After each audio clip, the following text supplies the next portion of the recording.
બનાસકાંઠા જિલ્લાને અડીને આવેલ રાજ્ય એવા રાજસ્થાનમાંથી દારૂ ગુજરાતમાં પ્રવેશ કરતો હોય છે. જોકે તેમના પ્રવેશ પહેલા જ ગુજરાત પોલીસ સક્રિય થઈ જતી હોય છે અને ચેકપોસ્ટ પર આવતી જતી તમામ ગાડીઓની ઝીણવટતાભરી તપાસ કરે છે, જેમાં બુટલેગરો અને તેઓના સાથીદારો કોઈ પણ કિમીઓ હોય, પરંતુ ગુજરાતમાં દારૂ ઘુસાડવાનો તેમનો એ પ્રયાસ હંમેશા નિષ્ફળ જાય છે. પોલીસ પણ એલર્ટ છે. જોકે આ રીતે જિલ્લામાં ડીસામાં 2 અને પાંથાવાડામાંથી એમ 3 જગ્યાએ એલસીબી પોલીસે બિયર સહિત વિદેશી દારૂનો મુદ્દામાલ ઝડપી પાડ્યો છે, જેમાં ડીસા રૂરલ પોલીસ સ્ટેશન વિસ્તારમાંથી અશોક લેલેન્ડ કંપનીની લોડિંગ ગાડી શાકભાજીના કેરેટની આડમાં ભારતીય બનાવટના વિદેશી દારૂની હેરાફેરી કરી રહી હતી અને જોકે મુદ્દામાલ સાથે આરોપીને પકડી પાડવામાં આવ્યો છે.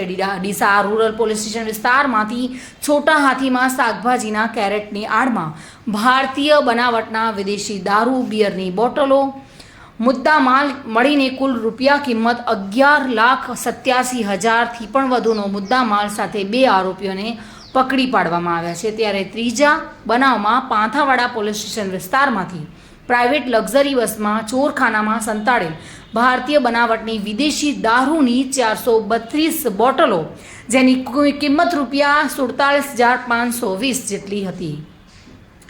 જોકે એલસીબીએ મુદ્દામાલ સાથે દારૂનું વેચાણ પર ગુજરાતમાં પ્રતિબંધ હોવા છતાં દારૂ વેચાણની પ્રવૃત્તિ બંધ થતી નથી, તેવા પોલીસ પણ સક્રિય છે અને બાતમીના આધારે પણ દારૂનું દૂષણને અટકાવવાની જગ્યાએ જાગૃતિ અભિયાન પણ ચલાવવામાં આવે છે. ત્યારે હાલ તો જિલ્લા એલસીબી પોલીસની કડક કાર્યવાહીથી બુટલેગરોમાં ફફડાટ જોવા મળી રહ્યો છે. Bureau report, today Gujarati news. દર્શક મિત્રો, ટુડે ગુજરાતી ન્યૂઝનું આ જાગૃતિ અભિયાન સિસ્ટમમાં બદલાવ લાવવાનો એક પ્રયાસ છે. જો આ પ્રયાસ આપને ગમે હોય તો ચેનલને લાઇક, શેર અને સબસ્ક્રાઇબર કરવાનું ભૂલતા નહીં. ગરીબ લોકોને પણ સુખાકારી સુવિધાઓનો હક છે, તે આપ પણ સ્વીકારતા હો તો આ વિડીયો શેર જરૂર કરજો. ફરી મળીશું, ત્યાં સુધી જાગૃત રહો અને સક્રિય રહો.